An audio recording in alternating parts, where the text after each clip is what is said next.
do something you're very passionate about. And don't try to chase what is kind of the hot passion of the day. People say you have to have a lot of passion for what you're doing, and it's totally true. And the reason is because it's so hard that if you don't, any rational person would give up. It's really hard, and you have to do it over a sustained period of time. So if you don't love it, if you're not having fun doing it, and you don't really love it, you're going to give up. So just go and do it, try, learn from it. You'll fail at some things. That's a learning experience that you need so that you can take that on to the next experience. And don't let people who you may respect and who you believe know what they're talking about, don't let them tell you it can't be done. Because often they will tell you it can't be done, and it's just because they don't have the courage to try it. I think people that look for great ideas to make money aren't nearly as successful as those who say, okay, what do I really love to do? What am I excited about? What do I know something about? What's kind of interesting and compelling? It's very rewarding when you work on something you think is going to make a big difference. And yeah, it's a little bit harder, but I think the passion that one might bring with it brings so much more energy to that you're more likely to succeed. You have to have an emotional investment in what you're doing. If you don't love what you're doing, failure is pretty much guaranteed. Success is not guaranteed by any means, but failure is much more likely if you don't love what you're doing. If you know exactly what you want to be, you need to spend as much time with people that are actually that already. One of the things that I do is I question a lot of things. And you can do that in a good way and in a bad way, but hopefully if you try to get people to motivate why they're doing something and their way of thinking, the worst thing you can end up with is a situation where you get told, well, this is the way it's always been. Mm-hmm. That's the worst ever. That's a non-answer. Instead, ask yourself, given everything we have today, is there a way we can make this better? And so when we're coming up with ideas, we always ask ourselves, what kind of new market is this creating? And then also, what part of my day and what problem is it solving? And so I've gone as far as taking an entire catalog of my day from the moment I open my eyes and writing down every single thing I do. And then asking myself, is there something here?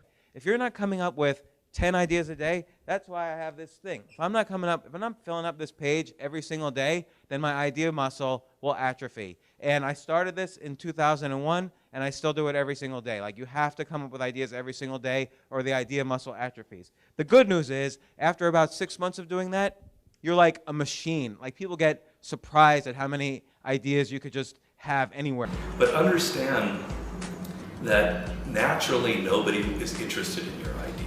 The world could care less, and you have to persuade them, and you have to show that you're the one person out there that can do it. When it comes to changing the world, what I learned from Steve Jobs is, if you believe in a Macintosh, if you believe in iPhone, iPod, iPad, if you believe enough, then you will see it.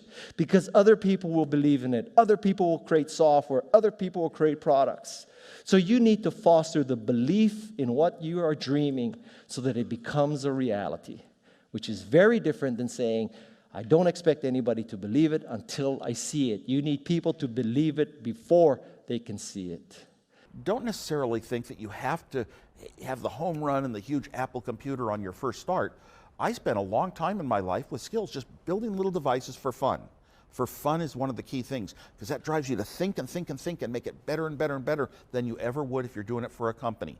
Build things at first for yourself that you would want. For somebody aspiring to take things to the next level or to even surpass their wildest dreams, there's always going to have to be an element of luck, but I think more important is putting yourself in a business that can be ubiquitous, that really doesn't have limits.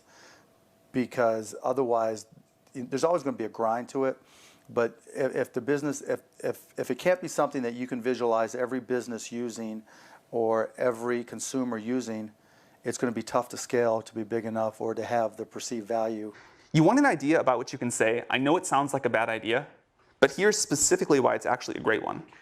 You want to sound crazy, but you want to actually be right. Because when you're trying to differentiate, when you're trying to do something different, there's going to be that gut moment, that gut sense. Is this right? Is this not right? If you're not having doubt, you're not pushing the boundaries far enough. Don't think about how do I get big fast. That will happen if you actually build something super meaningful and super important. So don't think about, what is the quickest way to success? Think about what is the best way to building something important that the world really needs. This little idea explains why some organizations and some leaders are able to inspire where others aren't. Let me define the terms really quickly. Every single person, every single organization on the planet knows what they do, 100%. Some know how they do it, whether you call it your differentiating value proposition or your proprietary process or your USP. But very, very few people or organizations know why they do what they do. And by why, I don't mean to make a profit. That's a result. It's always a result. By why, I mean what's your purpose? What's your cause? What's your belief? Why does your organization exist?